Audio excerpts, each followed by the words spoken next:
Hey, what's happening, guys? Jalam and Tech over here, part of the do-it-yourself section of this channel. So I have a GE appliances, general appliances, as it stands for GE for those that don't know. Microwave. It's over the stove microwave. So over the stove.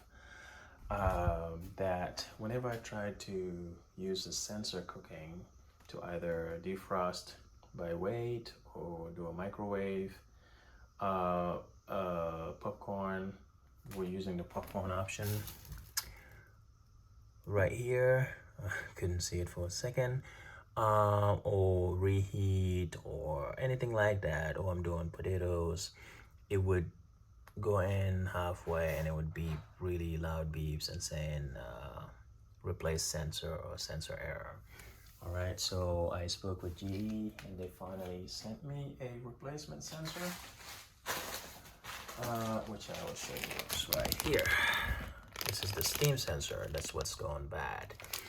So I thought it would be an easy fix and change it. If you're looking at this video, you probably tried this right here, this inside of the microwave. Maybe you think that's the sensor, because it would make sense it's, you know, inside somewhere in there, but it actually isn't where it is. So it's actually a lot more work. I looked everywhere, couldn't find any help about it online, so I finally, just decided to take the initiative and just open the whole microwave out. So it's a lot more work, especially if you have the duct. You're gonna have to take that off as well. So this is the vent, because it's connected to the auto cooling. If it's overheated or if you're cooking something in the stove, it vents out. So you have to take that out, and then there's two big screws at the top. I don't know if you can see the screws right there in the holes. So you take those out. Once you take those out, it's really heavy, so you will need another person to help you out. I did it by myself, but I don't recommend it because it's pretty heavy. So you take it out, put it on a flat surface. There's a lot of screws that you need to take out. On the top you have like 1, 2, 3, 4. The sides you have 1, 2 on that side. Well, so actually 1, 2, 3, 4 on each side. And in the back you have a few as well. The tricky part perhaps is this screws right here.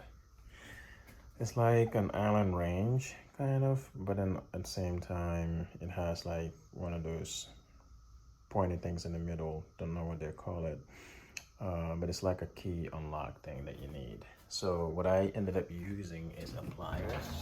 You have to be patient if you don't have this key. It's the only two, and it's actually located in the exact back. You can see that I already opened this and slid it, but this is where those go.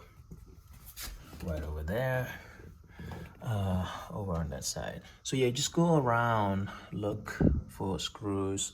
There's one on this side here. If you have the vent one, just make sure that the screw is not hidden on this side by one of these tapes, duct tapes. And then you have 2 screws up here as well. Just go over them. There's another one here, there, in there. So once you take those out, guys, and then what you need to do is open this side up where the charcoal filter is. Pop this. This is what is in that place right here. So just gotta make sure that you just pop this in a way that you don't break it. Basically it pops forward and then slid backwards. I mean slid to the left. So forward towards you and then to the left to take it out of place, take it out of hinge. So this will need to come out for you to slide the back cover open. Once you have the back cover open, this reveals the microwave internals, of course. Obviously you want to make sure you unplug this. To get it to this level, you probably already have to unplug it anyway. And sure enough, this is where the steam sensor is located, which makes sense because you can see there's a vent underneath right there. So it makes sense that the steam sensor is hidden right there. But this is where the steam sensor is, so we're gonna go ahead and try and pop it out, see if it would.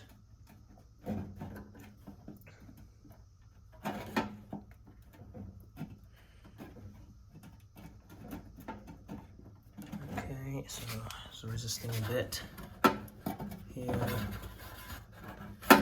Let's pop this guy out. Okay, so this is tricky. So the plastic casing is just there to protect it. So you need to pop that out on the sides, like that. So you pop that by just bending it sideways. Let me see if I can focus this. So bend it sideways like this, towards the front of the filter, towards the side also, and then the sensor will come right off. So this right here is what it's saying is my problem right here. Can't really see that something's wrong with it. It's probably blown. Funny thing is I actually haven't used this because this is brand new. I haven't used it much and this went out. So if you're looking at this video, you probably have the same issues. Anyway, so I'm gonna go ahead and replace it with the identical replacement. I'm grateful to GE for sending me a replacement. Obviously I was on my own to install it. So this is the new one I just took out of the box. I'm gonna go ahead and put that back in. Just aligned it, make sure that it's aligning well right there.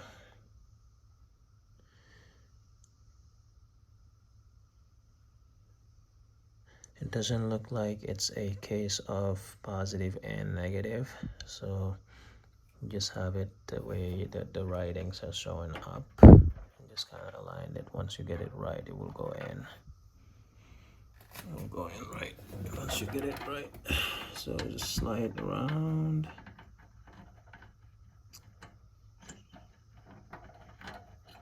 Let's compare it to make sure that they're all looking good.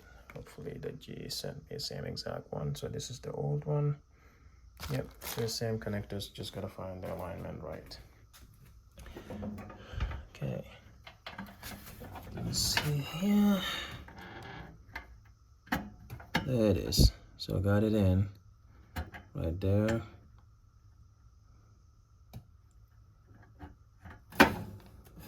Boom. So I'm gonna go ahead and put it in to see if it's aligning right. So that's one way to put it. Let me see if I do it upside down. That's just me being super careful. Yeah, so it looks like it goes both ways. So once you have that in, just snap this right back in. If you look at it this way, you just pinch that hook into it. And that would snap to secure the sensor right there. All right, so that's it, guys. That should solve the problem. I'm gonna just wipe it down. Let's use some tissue, probably, maybe with some alcohol. Just wipe it down a little. I don't know, maybe not put alcohol in it, just so you don't mess it up. So yeah, just make sure your hands were clean, and then just wipe it down, and that's it. So then you put the cover back up. The hardest job is really hooking it back up there and then closing the duct for the vent, and that's it. All right, guys, I hope this video was helpful. Sorry it's a bit disoriented, but hopefully it gets the message across and you finally found this video to help you into how to replace the steam sensor. All right, once again, this is Jalan Tech. Peace.